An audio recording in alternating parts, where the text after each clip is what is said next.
Hello साथीहरु, welcome छ तपाईहरुलाई मेरो सर्ट मुकबाङ ब्लगमा। अनि आज मैले लिएर आएको छु यो चाउमिन र सुँगुरको बेली।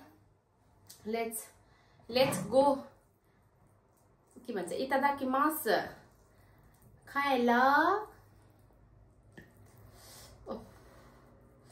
खाए ल।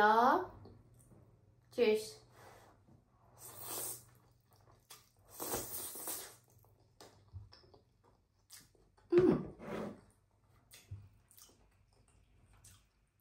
यो नुडल्स कस्तो खाको भनेर सम्झिनुहुन्छ ल। यो नुडल्स के हो भने नि कोदोको पिठोको हो के यो। त्यही भएर अलिक हेल्दी छ अर्को आटाको भन्दा।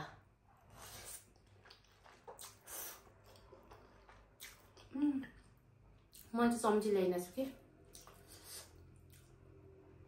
सुँगुरको मासु, तर मासु जस्तै नदेखिने बनाएछु।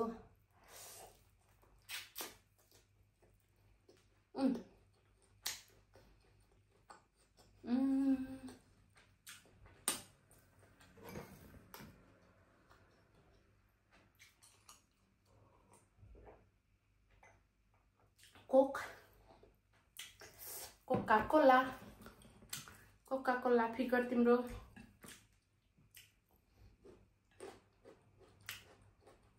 कार्ड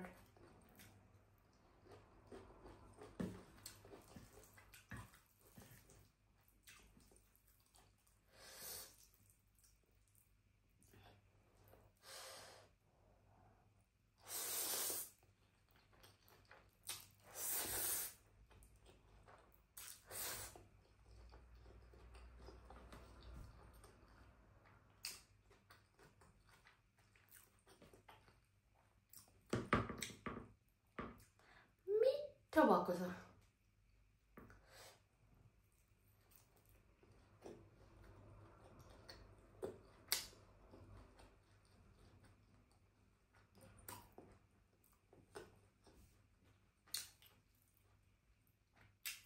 टमाटरको पेस्ट नबनाएको भए पनि हुन्थ्यो। अघि म टमाटरको पेस्ट बनाएँ नि त, अनि मासु जस्तै देखिएन, खाँदै चाहिँ मिठो छ फेरि।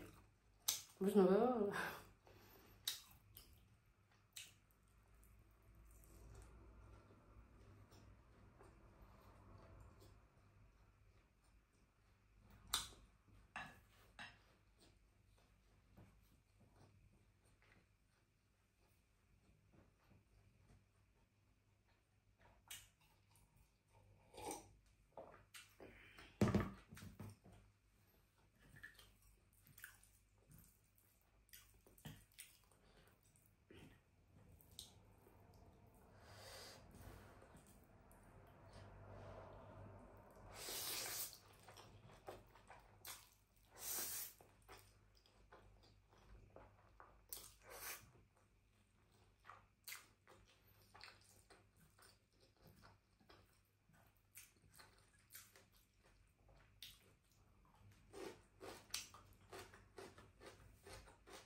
अहिले मेरो छुट्टीको दिन हो नि त। छुट्टीको दिन चाहिँ म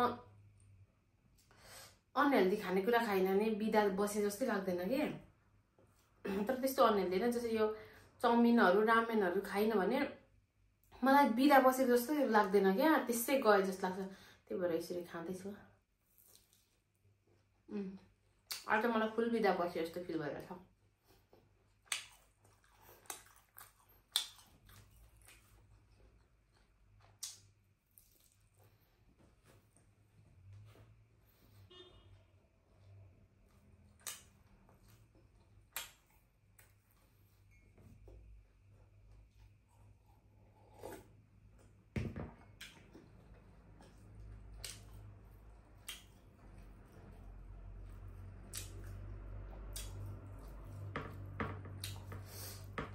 म चाहिँ अगाडि मुकबाङ गर्ने चाहना हो, 2-3 जसले अगाउने मेरो बहाना हो भने जस्तो बुझ्यो नि।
मिठो भएको छ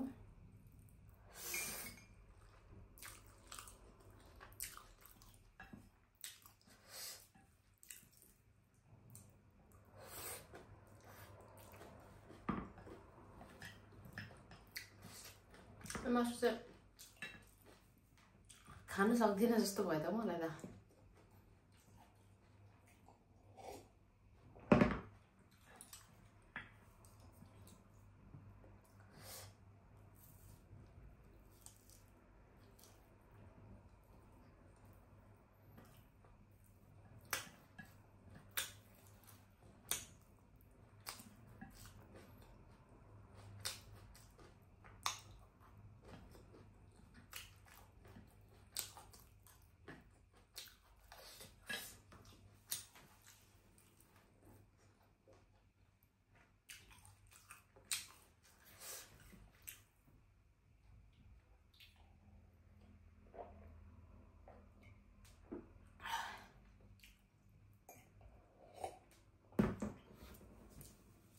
ओके मेरो छोटो मुखबाङ चाहिँ यहीँ टुङ्गिन्छ मैले यो मासु खान सकिनँ म देख्दाखेरि म त यत्रो मोटी छु नि मासुहरू त यस्तो धेरै नखाने पनि होइन तर त्यस्तो धेरै अमाउन्टमा पनि म खान सक्दिनँ ठिक्क खान्छु फेरि अरू जस्तो नखाएको होइन यो खाकै हो 2 पिस खानु भनेको यस्तो मासु 2 पिस खानु भनेको खाकै हो खाकै मानिन्छ यो पनि एक बाइट लिए मैले तर अब यो भन्दा धेरै चाहिँ म खान सकिनँ थ्याङ्क यू सो मच हेरेर साथ दिनुभएकोमा सबैजनालाई धन्यवाद धेरै धेरै धन्यवाद फेरि पनि मेरो भिडियो हेरेर कमेन्ट गरिदिनु लाइक शेयर एन्ड सब्स्क्राइब गर्न नबिर्सिनु होला थ्याङ्क यू